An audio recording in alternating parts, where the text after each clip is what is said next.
think people make success a very far away thing, something we think about and something we talk about. But for me, what I've learned is to make success very personal and I've made it a lot smaller to fit into my everyday life. So for me, success is to go to bed empty.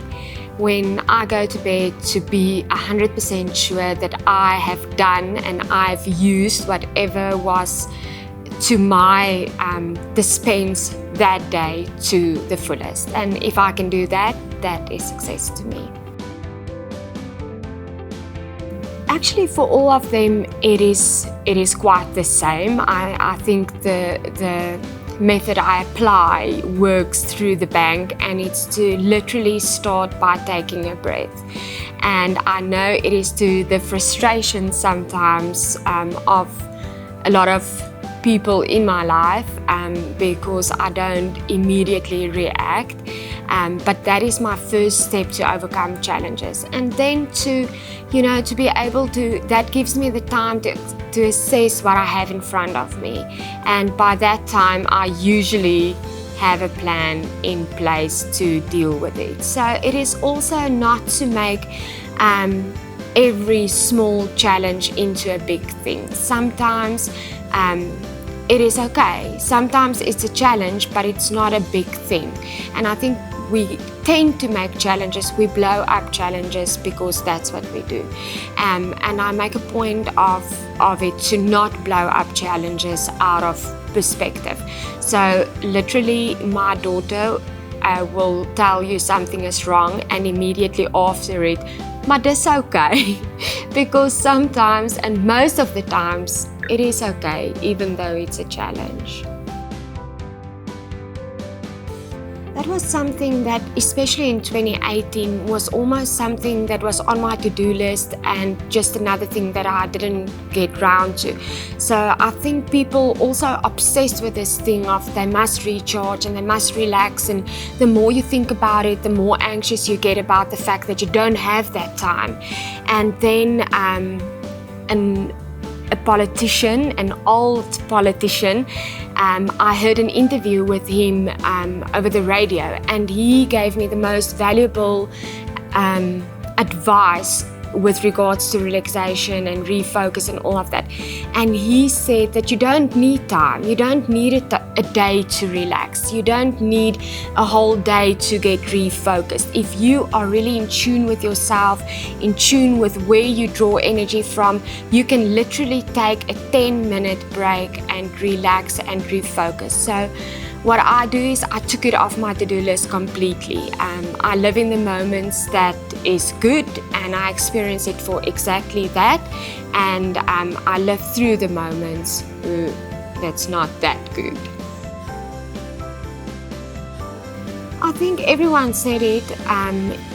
2018 was a rough year, but for me, looking back, it was an extremely busy year and extremely full, but a year with very, very little, if any, lows in my life. So from a personal point of view, it will always be the year that I started living outside the box. So for me, it's a massive achievement in my life. It will always be the year that my outlook on things and how I've seen the world previously changed completely. So from a personal point of view, it was busy and I'm tired, but it was a very good one.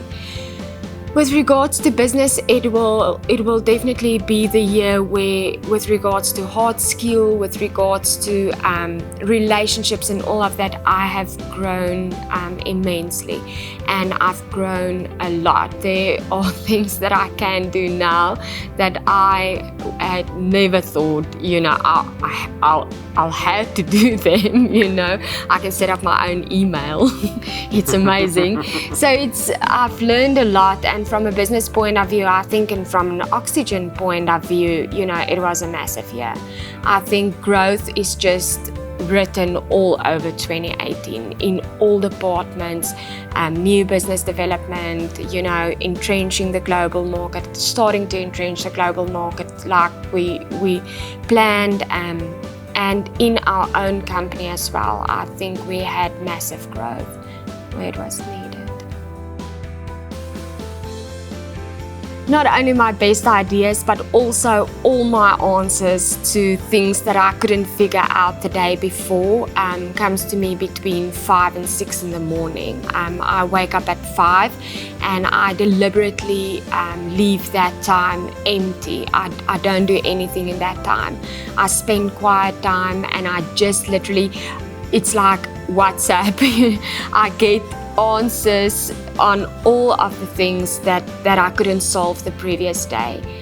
So I've learned to not get anxious if there's something that I couldn't solve, because I know the next morning I'll at least have an answer or a game plan.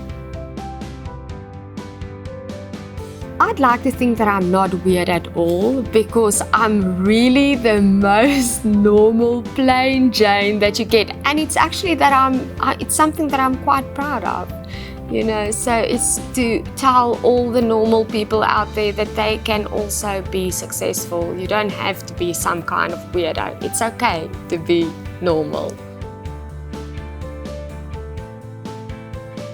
I think that is definitely trending in our industry is people are looking for authenticity. They're looking for partners in marketing. They're looking for agencies that really cares about their bottom line, about the thing that is most important to a business. If you start the bottom line process in a new business development phase with a client, the reaction changes immediately.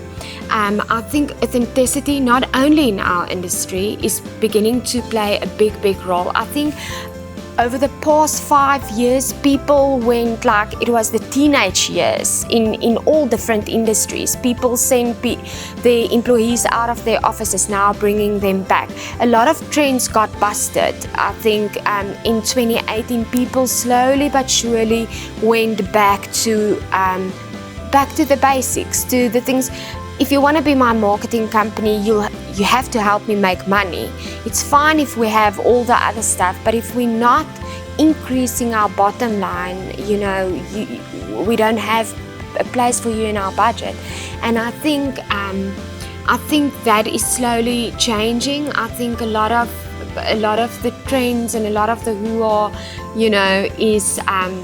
is starting to go back to basics, and I think we'll see it even more in 2019. And I think people try to take relationship out of a lot of industries, out of a lot of things, and slowly but surely you'll see the guys win the deal when their relationship is important to them.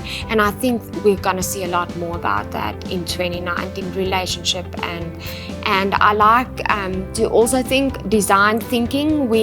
I think in our industry, we're not Apple and Samsung and all of them had made a big fuss about design thinking. And if you go and you research about it, it's definitely something of the future. If you won't be able to adapt design thinking into your business, into your industry, you will be left behind.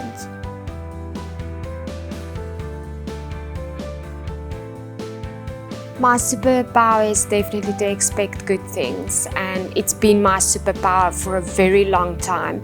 And people think then that when you get good things, you start to expect them. And it's not the truth. It's the other way around. The moment that you start expecting good things, they just come to you. It's something that I believe. It's something that I preach. I know it's frustrating to people that works with me. I try, So yes, it definitely is to expect good things, and it's working quite well for me. To be part of someone else's solution, it is one of the nicest things for me if I can take something out of someone's hands and I can do it better, they're actually amazed by the fact that firstly they didn't have to do it, and secondly that it turned out really good. So that being my husband, my business partner, nothing pleases me more if I can send something over to you and I know that it is something that you dealt with before. And now you don't have to because I'm here, and the same goes for clients.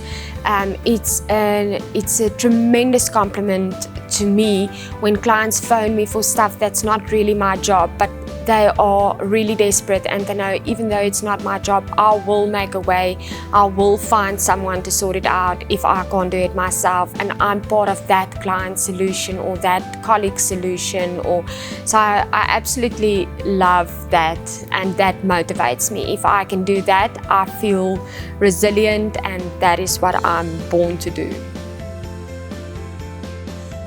I think firstly, by let them be, I will let them be and first see how they will react and how they will handle stuff, before I will guide or tell them.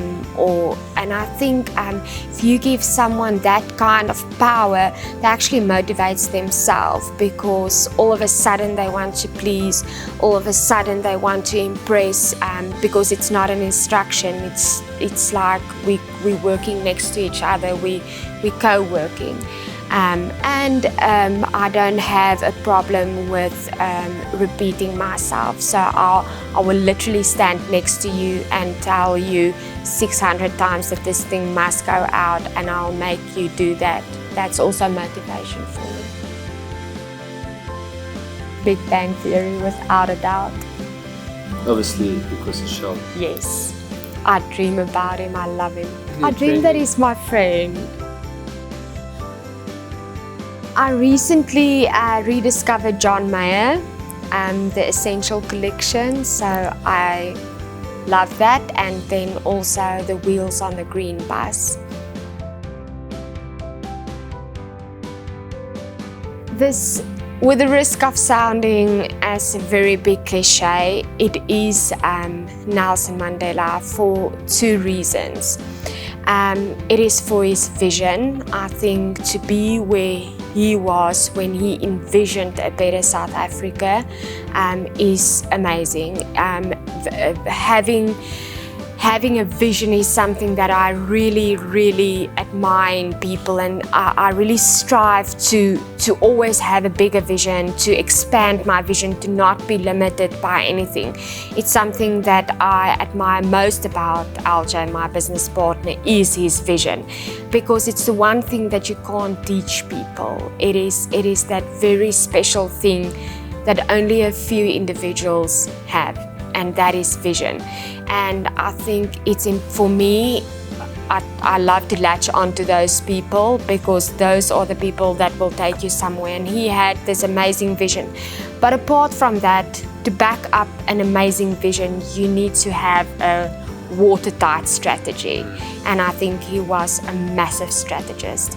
I don't think he really 100% felt everything that he told the world that he felt, but he stuck to his strategy, and he knew that strategy will enable him to achieve his vision. And those two things is something that I admire in people a lot.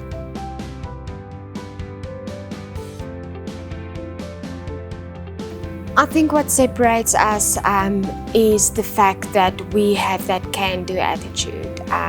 Never since I've joined the Oxygen team, we have told the client that we can't do something, never. And I pride Oxygen on that, and I also pride myself on that, because I think that's part of who I am as well.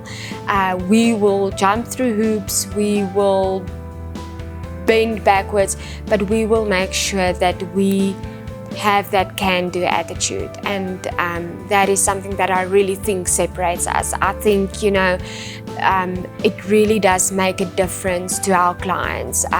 That will be the thing that I think most of them will say, it doesn't matter what it is, they are ready to assist, they are eager to assist. It's also a can-do attitude goes with you want to assist. I mean, it doesn't help that, you know, so that is definitely the differentiator for me. Very important. I never ever understood how important small businesses are to small business owners, and I feel it's an absolute privilege to know that feeling. I had to learn to put oxygen first, and that was difficult for me in the beginning because I come from a corporate background where the individual is very important because you have to carve your own way to success in a very different way. Oxygen is very important to me. It became part of what I live and breathe. And I think if you can do a job that means that to you, you know, I'm very privileged.